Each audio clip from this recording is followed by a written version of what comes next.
Hello, friends. Welcome to Creative Medicine. In this lecture, we will learn about Individual effects of estrogen and progesterone. Individual effects of estrogen shows increased body mass, bone mass. Individual effects of estrogen shows increase in bone mass and helps in menopausal osteoporosis. Estrogen brings about epiphyseal fusion and thus the patients remain short height in precocious puberty. Estrogen increases the clotting factors like clotting factors 2, 7, 8 and 10, and hence estrogen increases the chances of thromboembolism.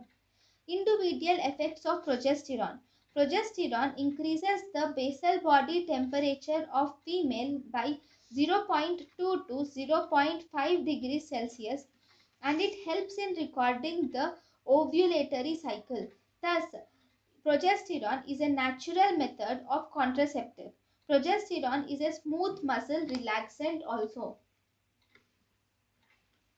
There is something called as karyotypic index or cornification index.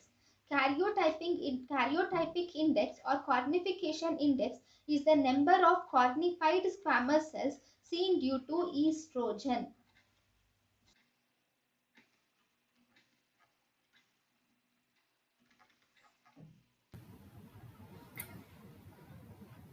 thank you and thank you for watching.